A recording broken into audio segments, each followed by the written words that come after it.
On today's Locked On Jayhawks, Mackenzie Mgbako picks Indiana. Bit of a surprise. Let's discuss where does KU pivot from here. Also, a visit wrapped up with Flory Bidunga. All that on today's episode. You are Locked On Jayhawks, your daily podcast on the Kansas Jayhawks, part of the Locked On Podcast Network, your team every day.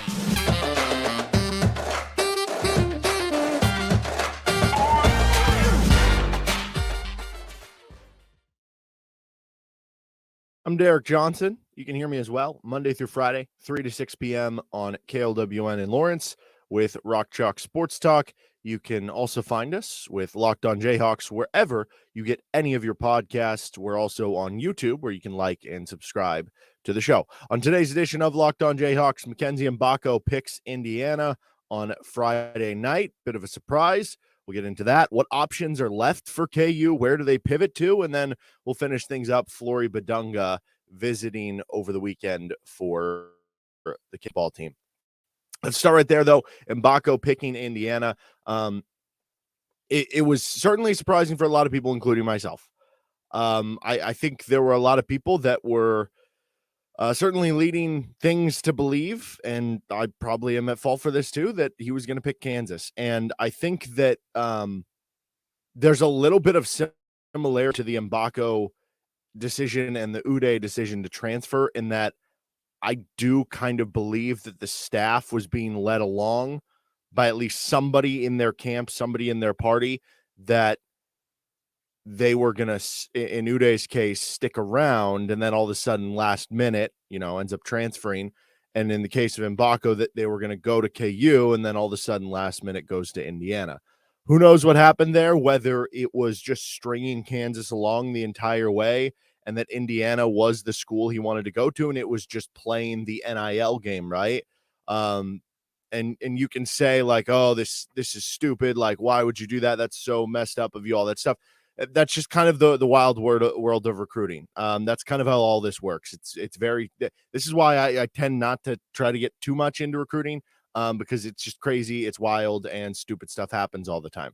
I mean, shoot, like Marcus Adams was going to go to UCLA. He probably told Mick Cronin he was going to go there. And then the day of, Bill Self gives him a call and he's like, oh, okay, I'll go to KU, right? Like it happens both ways. So, I don't know what exactly happened there, whether it was stringing along there or if it was the day of, like, I kind of made mention this on Rock Chalk Sports Talk. I guess Mark Cuban started following him on social media.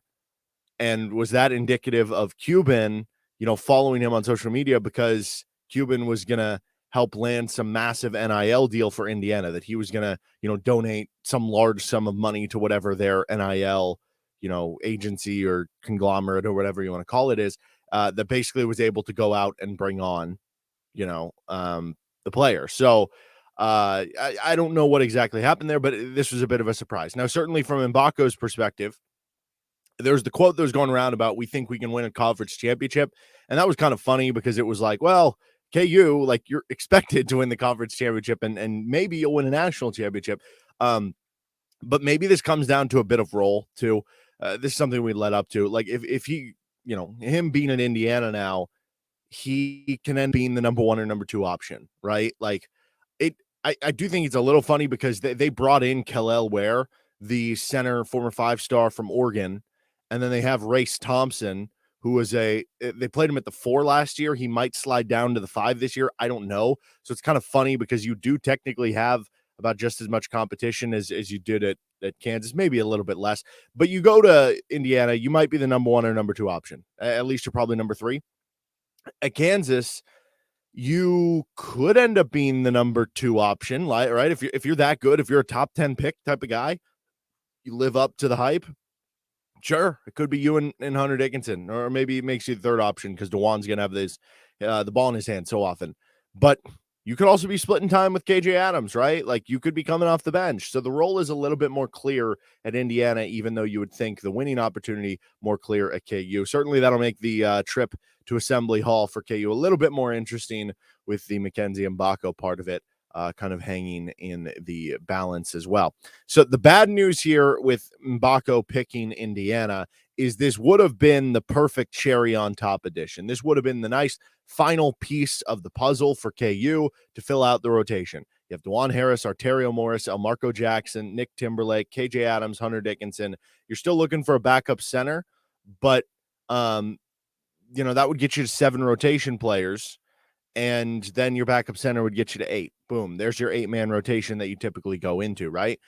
You needed another body, right? At this point, like, you're just looking for scholarship bodies, to be completely honest, with players transferring out. You need someone who can shoot, ideally, right? Check that box.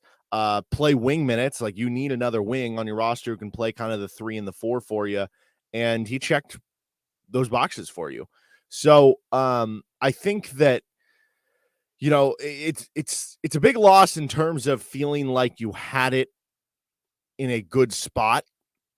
And it's a big loss in terms of, well, it is a player who has really good potential and could be a really good impact, one and done type of freshman that could have helped you in a lot of ways. But here's also the good news for KU. Either way, whether they got Mackenzie Mgbako or they didn't, which obviously is the case here, Kansas is a national title contender. Kansas is number 1 on Bart Torvik. We talked about this before. I think they've actually, some of the ratings have been adjusted. They're now number 2 in offense, number 4 in defense. If they would have added Mgbako, I think they would have gone up to 1 in offense and 3 in defense. So, I mean, like, you're getting better. I'm not trying to say that it's, who cares? No, of course you care. Like, this is a big loss to not have him. But the good news is it does not change the fact that Kansas can still win the national title, right? And there's still a lot of pieces they have to fill out now with 3 open scholarships. We'll see if they use them all. But at the very least, you're probably adding, 2 players. You're for sure adding 1 more player.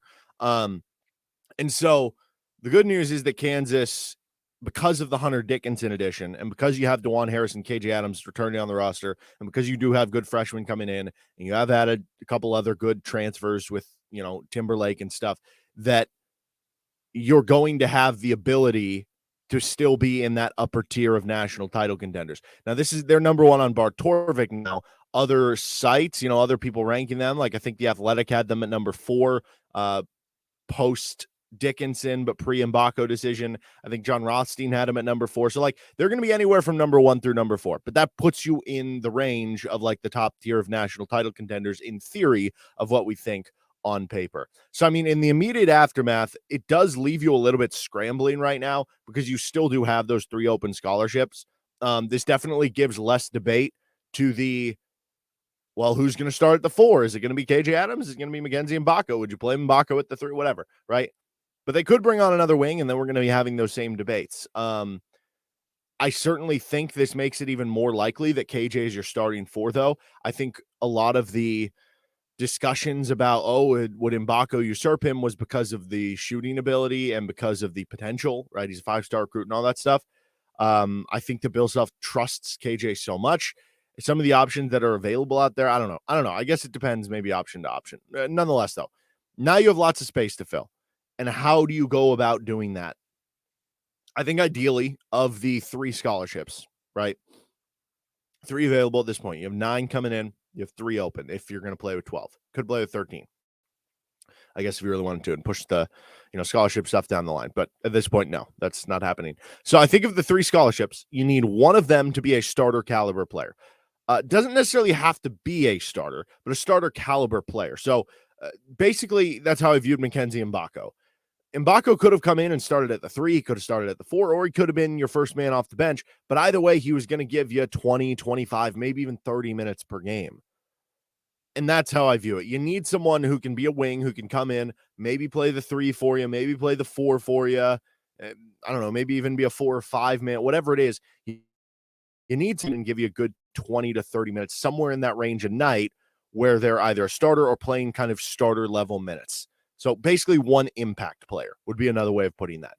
As far as the other 2, spread it around however you want. Get a body to be a backup center. Just a body, right? Somebody you can develop, or somebody who's a role player, veteran guy, whatever it is. Just get a body. And then that 3rd one, if you want to use it, do whatever you want, but they might just not use it and just take an extra scholarship off what they have to use over the next 3 years for the self-imposed sanctions. That's not the worst thing in the world either, but you for sure need at least 2 bodies at this point. You need somebody who can play center. You need somebody who can play on the wing. If you get both out of one player, then sure, that's helpful and everything, but you at least need one more impact player to really feel like you've rounded out the roster and boosted forward with what you missed by not getting Mackenzie Mgbako. All right, we're going to get on to where does KU pivot to next? Who is still available at this point? Because certainly the options are depleting a little bit. After you missed out on Mgbako earlier, you missed out on Harrison Ingram on the wing. You didn't get Jalen Tyson. He wanted a different role. Maybe you stopped pushing a little bit more because you thought you were going to get Mgbako, whatever it is. Let's discuss next. This episode of Locked On Jayhawks, though, is brought to you by Built Bar. Looking for a delicious snack but don't want all of the sugar and calories? Then you need the best tasting protein bar ever built. You want to eat healthier snacks during the day, and if you don't want to compromise on taste with the health, Built Bars and Built Puffs are healthy and taste amazing. They're covered in 100% real dark chocolate, and they come in unbelievable flavors like churro, peanut butter brownie, and cookies and cream.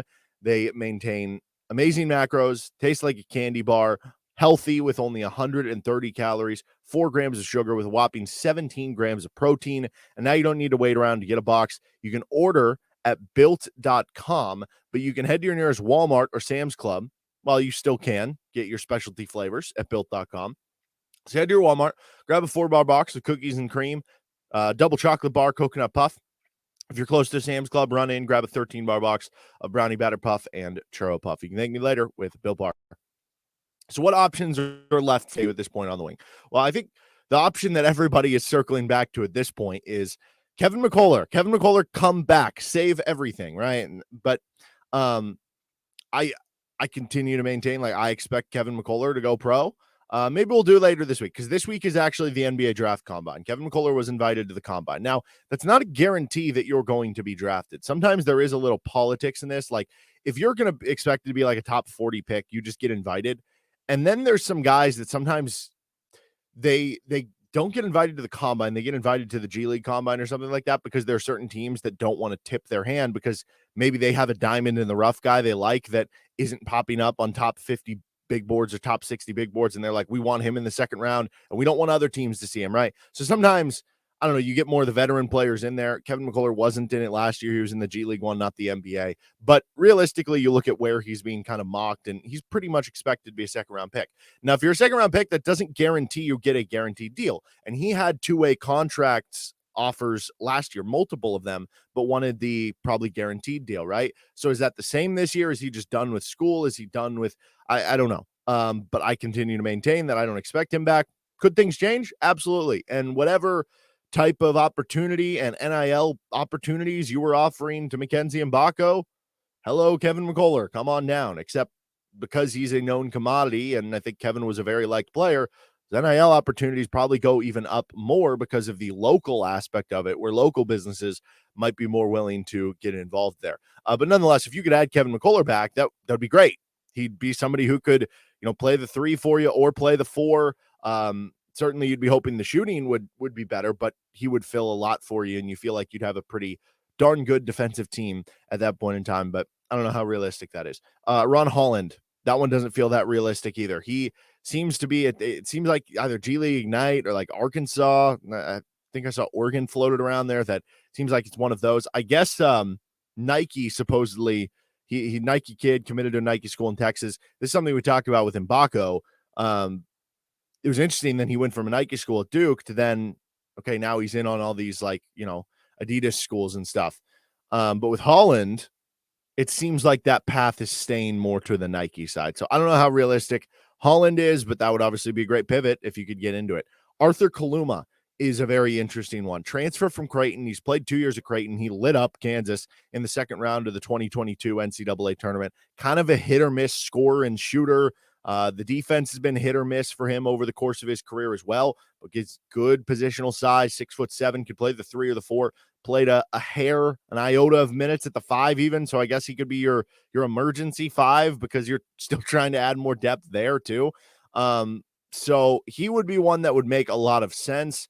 And at this point, a lot of these options that we're going to go through, actually pretty much every option we're going to go through, none of them are really shooters. That's what really sucks about not getting Mgbako, is that he would have been the one fit that you could have had at the 3 or 4 that would have been a really good shooter. Like with Kevin, high 20s, low 30s% three-point shooter. Ron Holland, known as more of like this super athlete. Arthur Kaluma, 31% last year. This next guy, Julian Phillips, like shot like 24% from three at Tennessee. Now, he was a freshman. Sometimes there's big jumps freshman to sophomore. He actually shot well from three in his like high school career and prep career. So maybe there's more to Phillips there. Super, super good athlete, super, super good defender. But also with Phillips, like Kaluma might be a second-round pick, but there's a case for him to come back, and especially if he were to come back to Kansas and have a breakout junior year, maybe he could be a first-round pick. Like, I think I saw that in one of the scouting reports that he does have potential that if he had that, All-American type year, he could be a first-round pick. With Phillips, he might be a first-round pick already. You'll see some draft boards that have him, I think it was like CBS has him 19th. And then others have him like in the second round because he's a bit of a project right now. So it's like, what do you want to invest in as an NBA team? If he does decide to come back to school, which I feel like he's probably leaning toward just staying in the draft at that point, he becomes an obvious option, but again, not really a big shooter there. David Jones from St. John's is somebody who put up, solid numbers at a Big East level. So that obviously grabs your attention. He put up like 13 points, like 6-7 rebounds per game. He is 6'6". You can play him at the 3. You could even fill him in at the 4 a little bit of time. He's an experienced player and everything, but also not a good shooter. Shot 39% from the floor last year and 29% from 3 for the second straight year. That was 1 year after he shot 7% from 3. So again, like that doesn't fill that need. Like basically, what I'm saying is don't expect whoever KU adds at this point, unless there's somebody that we don't know about, maybe an international player, I don't know, that whoever they add at the 3 or 4 is probably not going to be somebody who comes in and you're like, oh, they're a sharpshooter from the outside. Like you might be able to convince yourself that, okay, well, they've done enough from 3. Maybe they can improve this year and get to X range, and that'll be okay. Oliver Nkamwa, we've mentioned his name several times, transfer from Tennessee. He would more so be a 4. Now, he could give you coverage at the 5 because he's like 6'9", like 235 pounds. You can play him at the 3 a little bit, but that might get a little clunky. But he could mostly play the 4 for you. He could, like I said, back up some 5 even where you want to do small ball. And that could be doable, but again, not really a great shooter, although his shooting compared to some of these other guys actually is probably better than a lot if you just look at the percentage. But also there's been kind of rumors the whole way through, like, is he just going to play overseas back in his home country of Finland for some of the stuff that I've previously discussed about, like, if you are an overseas player, like pretty much a lot of these overseas countries only have a certain amount of roster spots on their professional teams. Like, I don't know what countries are like this. I don't know. Finland might be one of them where it's like, you can only have 3 American players on your team. So if you have a player who has dual citizenship, which Kaluma does, being, I think it's from Finland, then he doesn't count to that. And then they can add another player in that situation. So definitely becomes interesting. And then Keyshawn Johnson, kind of in the same vein as Nkamwa, like he can be a 4-5 man. He's like 6'7", like well built, not really a shooter though. So that one would more be in the vein of like wanting a veteran player who could come in and just be a role player and give you added depth or something like that. But you're kind of running out of options here. So those are your wing options basically. And then you get into a different conversation, which is, what if with that impact player, instead of bringing on a wing, do you bring on a power forward? Do you bring on a power forward and go back to playing 2-big basketball, to playing high-low basketball that Bill Self was playing for so often at the beginning of his career? And by doing that, if you bring in a power forward, it would give you another body that can play center. So it would check off the power forward, it would check off the center, and then basically you would be committing at that point to our 1 through 3 positions is going to be filled by DeJuan Harris, Arterio Morris, Elmarco Jackson, Nick Timberlake. Those 4 guys are going to play those 3 positions. So Grant Nelson is a very good transfer. I wonder about the fit, but if you are going to be fine with just like, you know what, let's just pivot to that, playing 2-big basketball, he's about as good as you could get to play the 2-big basketball. Now, I would have my serious concerns about the defensive foot speed of playing, 2 kind of bigs at this point on that end of the floor. Do you get run off the court against 3-point shooting teams and stuff? But offensively, they can make it work. Grant Nelson's a really good passer, really good post scorer, can stretch it a little bit from 3. Like, they could make that work offensively with Dickinson. It would just be about, could they figure it out on the defensive end of the floor? And you might say, well, I don't know. It feels like Bill Self has kind of abandoned the 2-big basketball at this point. Let's not forget 2018, 2019. That was 4 years ago, 5 years ago. They were going to play Dedrick Lawson next to Udoka Azubuike. And Udoka Azubuike at that point in time, as a junior, was, I don't know, maybe a little bit more mobile than Hunter Dickinson, but it wasn't by a lot. It wasn't until his senior year he became super mobile. And then with Dedrick Lawson, he's not as mobile as Grant Nelson would be. So, like, you could convince yourself of that. It would give you coverage as another center. Like, if Dickinson's playing 32 minutes a night at center, let's say KJ's playing the other 8 or something, or you could play Grant Nelson the other 8 and play him next to whatever it is. Like, you could have coverage there with an extra body at center, but Nelson would maybe start at the 4. KJ's the super sub off the bench at that point. I don't think you would want to play him at the 3 there. So that's interesting. And if you want to go in that same vein, Damian Collins, he is a power forward coming from Kentucky, maybe more potential than the stats show because he was a former highly recruited guy. So you do have some options here, but they're definitely thinning out, and there's not as many, like, for sure, that make a ton of sense like Mgbako would have because of the shooting and the kind of switchability aspect of it. All right, let's finish things up with Kansas having a visit with Flory Bidunga on Locked On Jayhawks. Finishing things up with Locked On Jayhawks, Flory Bidunga visited KU. I believe it started Friday and went through the weekend. He is a 5-star in the class of 2024. We are going to do a Bidunga deep dive on tomorrow's show. And I think it's really interesting to see what KU does here. They have the open scholarships. Can you get him to reclassify? You could use a backup center, right? And from his perspective, do you view it as, well, it's extra NIL money for me to come there as opposed to my final year of high school, and then I could be the starting center the next year if Hunter Dickinson ends up going. If he ends up sticking around, then I'll just use my transfer and be a basically 1-year player at the next school, and then I'll go pro or something like that. Like, he's a number 3 recruit in the country.